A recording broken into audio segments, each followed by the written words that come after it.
Bonjour, c'est les Mini Looters et c'est un épisode spécial pour promouvoir la campagne Kiss Kiss Bank Bank qui est en description. C'est une boutique éphémère pour précommander la saison 2 et si vous précommandez la saison 2, on fait la saison 2 et on part au Japon et on fait plein de choses. En attendant, voici un épisode qui lui, bien sûr, est gratuit et surtout il est très bien et ça me parle de Dragon Ball Z.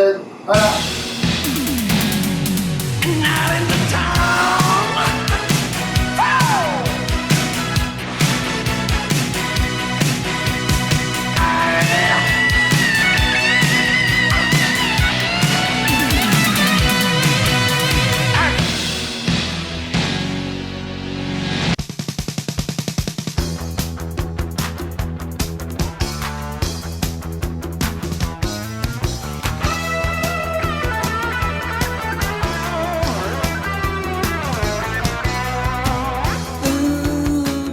Bonjour terriens et bienvenue sur les Mini Looters pour une visite exceptionnelle du musée Dragon Ball Z, hommage à Ariane. Oh, bonjour à tous. Salut, c'est Mini Benzaï. On a Mini Karate pour de vrai bonjour. Et Mini Asenka qui est avec nous et on est chez Retro Gameplay et ils ont un musée DBZ pas piqué des hannetons et en plus on a le droit de filmer tout ce qu'on veut.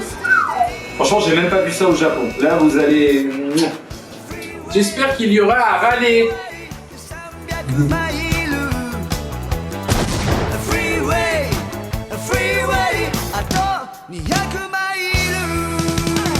Venez avec moi.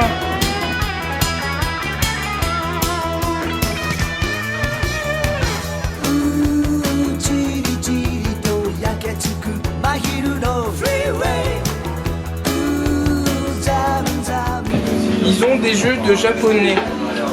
C'est bien ça. Le meilleur vendeur.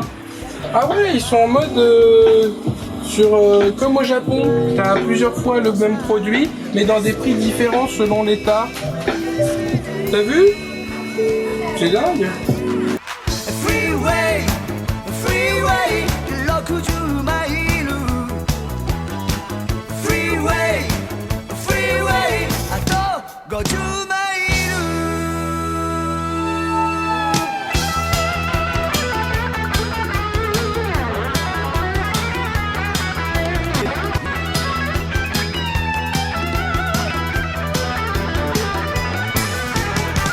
Ils ont un rayon de fou là sur la Neo Mini, le Revival de Neo Geo SNK, et il y a toutes les versions incroyables. Donc c'est une mini console avec le petit mini écran, mini board, c'est tout mignon. Par contre, faut jouer avec des gros doigts, pas des mini doigts. Voilà.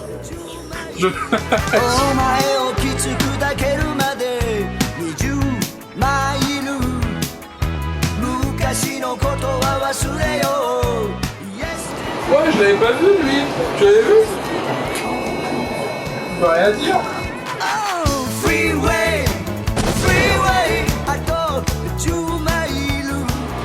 Ouh, alors là, les amis, on est dans cette espèce de musée éphémère Dragon Ball Z. Mais alors, par contre, là, ils nous ont préparé des dioramas. Genre, regardez ce diorama sur Namek avec absolument tout et son contraire. Avec Freezer qui essaie de faire sentir son doigt à Goku et il ne veut pas. Là, ma pièce préférée, c'est quand Goku se fait enfoncer dans le mur par Kula, version vénère, il est tout shiny, il est magnifique, les détails sont très cool. Ce sel qui n'est absolument pas fort sel, justement vous ne pouvez pas l'acheter, mais par contre ils ont fait un petit système de water cooling là en mode c'est vraiment craqué, et un sel un petit peu plus organique et un petit peu plus biologique, j'ai envie de dire. Là, on se rend compte que Cell, il a un design qui est très inspiré d'un autre manga très populaire à l'époque, mais pas trop chez nous, Guyver, où c'est plus ou moins ce genre de design-là. Il suffit de l'insectoiser un petit peu et on est tout dans du Guyver. C'est le Makenko Senpo. Regardez-moi ça. On est sur un certificat d'authenticité limité à 3000 pièces, c'est le numéro 74. Regardez-moi un peu le niveau de détail. Il y a 3 énormes personnages. Le Makenko Senpo ressemble à une espèce de spermatozoïde alias paille de cocktail à Ibiza. C'est vraiment de la très grosse qualité. On a même un espèce d'effet de fausse perspective. La navette des Saiyans qui est crachée au loin et du coup en fait là elle est petite comme une balle de tennis. Regardez là vous avez la Kame House qui est incroyable, mais ma préférée tout de suite là en remarquant un petit peu au niveau des qualités, ce qu'on peut pas s'arrêter, surtout regardez comment c'est génialissime, c'est le Tao Pai Pai. Regardez le dynamisme de ce sculpte avec encore un effet de fausse perspective avec la tour Karine derrière et le petit indien là qui fait coucou sur le nuage magique. Regardez comme il est vénère, il y a une espèce de soin apporté au grain de sa peau qui le rend vraiment tactile, même au niveau du de ses vêtements. C'est tellement organique, tellement t'as envie de le toucher, t'as envie de le prendre, t'as l'impression que c'est du vrai tissu. Et regardez comment c'est infini, il y en a vraiment à fond la caisse, donc on n'aura pas le temps de tout vous montrer. Par contre, très vite, là, celui-ci, là j'ai mis une petite réserve déjà parce que Trunks et Goten ils sont un petit peu au pif au loin.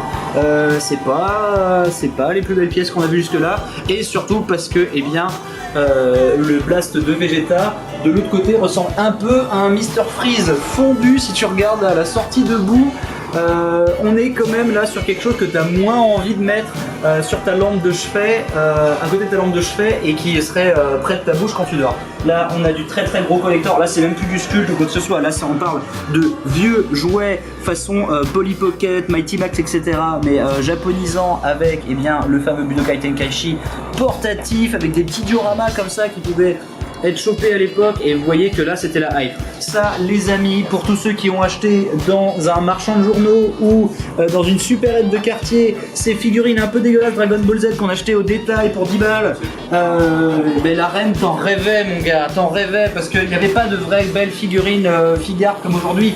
Ma préférée c'est clairement le Piccolo, c'est vraiment un des passages préférés dans le manga, mais regardez comment c'est incroyable. Là il y a une vitrine dédiée à Dragon Ball Super. Et vraiment, je suis tellement fan de Dragon Ball Super qu'on ne va pas en parler parce qu'on a déjà presque fait le tour et qu'on a encore plein de choses à dire. Mais là, le petit, moment de guaquitude pour moi, c'est le fait qu'il possède toutes les Adidas Dragon Ball Z ultra limitées que je n'ai même pas réussi à comprendre où est-ce qu'on les trouvait et que du coup je n'ai pas, alors que moi je voulais Adidas Vegeta de ouf.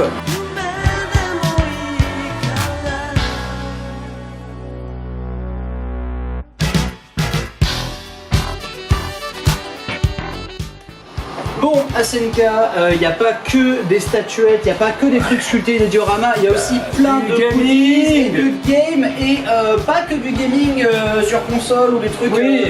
Il y a vraiment des trucs. Là, j'ai jamais vu ça de ma vie tellement c'est exotique. Même chez Sir Duncan, ils avaient pas tout ça. Hein. Exactement, il y a des trucs que je reconnais comme le Super Barcode Wars spécial Dragon Ball Z, le fameux Barcode Battler officiel DBZ, c'est incroyable. Mais déjà, rien que l'agenda pour filles de Son Goku, ça vaut tout l'or du monde. Regardez comment il est magnifique, il est électronique, etc. Il y a des trucs de dingue. L'espèce de joystick Shenron là branché sur sa télé. Derrière on voit un truc pour connecter ses figurines absolument dégueulasses dessus. On a un ordinateur parlant computer kit spécial Dragon Ball Z, ce qui a quand même qui vaut tout l'or du monde, et donc des jeux électroniques. Et moi j'adore les jeux LCD. J'adore les jeux LCD et en boîte, il y en a des ouf.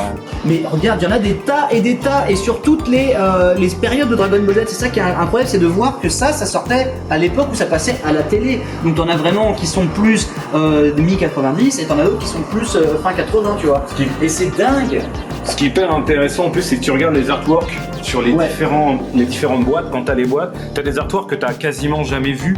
Alors pas toujours, bon, c'est pas forcément les plus réussis, mais il y a beaucoup d'artworks. Il y a des extraits qu'on reconnaît. Le promo, c'est inédit. Tu vois, t'as des compos d'artwork, c'est plus à des compos d'artwork tirés de l'animé. Et ça c'était assez marrant, c'est des petites consoles spéciales stylisées où il y avait tes héros dessus, donc tu rêvais.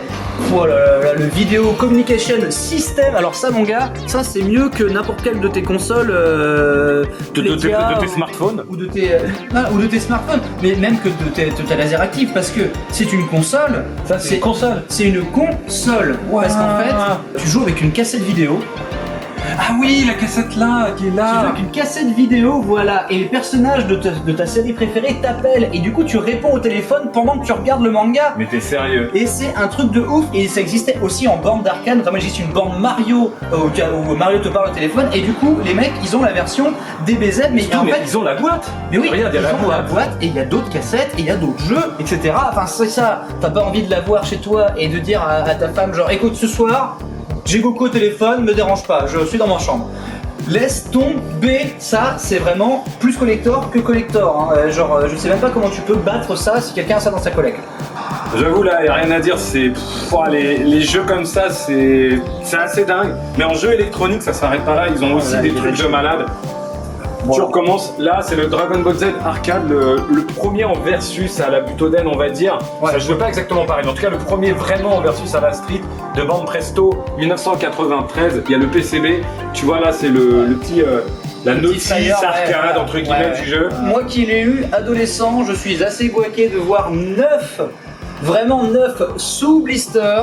Le Dragon Ball Z, la légende, celui où il y a des erreurs, des fautes de frappe, et du coup quand c'est chargement, c'est écrit chargement. Mais ça, je sais pas pourquoi c'est tout en bas, c'est le meilleur truc de toute cette pièce.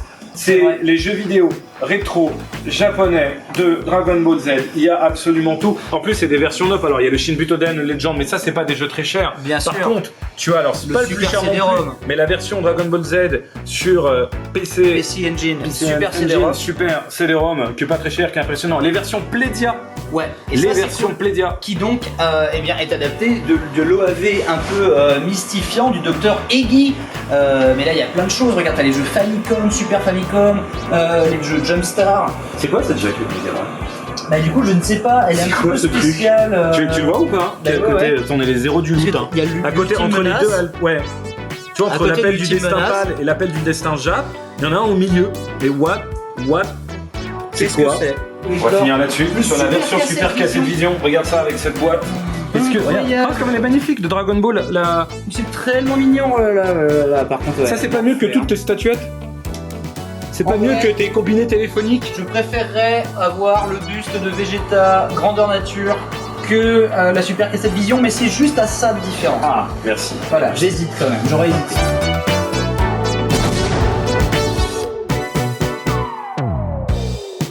Bon, les amis, ce musée Dragon Ball Z est quand même très sauçant et on prend plein les yeux. Je lui mets... Bon, le truc c'est qu'on peut pas tout acheter non plus, malheureusement, et je voulais le téléphone pour appeler Goku, donc je lui mets un bon 7 sur 10, mais si vous êtes dans le T'es coin... sérieux C'est gratuit, donc si vous êtes dans le coin, bien sûr que c'est imbloquable, mais en même temps, c'est frustrant de rien acheter. Parce que moi, les baskets Vegeta, mais là, je vais y penser toute la De vie. tout ce qu'on a vu, tu retiens que les baskets Vegeta. C'est ça que t'aurais pris. Mais parce que là, je pourrais vivre avec. Le téléphone aussi, j'avoue, j'appellerai Goku tout le temps. Il n'y avait rien à râler, c'est 0. Ah, on a un 0 sur 20 et un... Non, mais tu rigoles. Même au Japon, ils ont pas une collecte comme ça avec tous ces objets. C'est craqué qu'on ait ça à Paris. Mais C'est trop bien. Mets ta note, on fera la moyenne. C'est il y a un sur zéro. pour les musées de Dragon Ball Z, c'est 10 sur 10. Il n'y en a pas d'autres en même temps. Ça manque de celluloïd. Ah, non mais d'objets, produits dérivés, c'est un musée des produits dérivés. C'est vrai. Par contre, non, j'avoue que c'est imbloquable. J'avoue que c'est imbloquable, mais c'est frustrant parce que c'est pas une boutique. Mais à râler, il y a peut-être un musée à râler quelque part. Peut-être, mais pas ici visiblement, alors qu'il y a des persos d'OAV. Hein. Alors qu'un perso qui revient souvent, c'est pas là. C'est moi qui ai demandé qui cache tous les trucs à râler. J'ai demandé à ce qui cache tous les trucs à râler. Bon, au final, je sais toujours pas ce que c'est que cette version Mega Drive mystique sur YouTube, j'ai rien trouvé, donc les mecs. c'est ouf, hein. Déconner. Et c'est la version portugaise, carré. Quoi? Eh oui. Attends. Là, sur Mega Drive, c'est pas une version qu'on a eue, et c'est une version quoi? La version Portugaise. portugaise. La version portugaise. Eh ouais, les mecs. Mais pourquoi ils ont ça? Mais c'est quel jeu dedans? C'est l'appel du destin? Appel du destin, mais avec une jaquette portugaise, et il y avait une notice à part vendue pour les Portugais. Mais non, la version portugaise, c'est juste écrit l'appel du destin.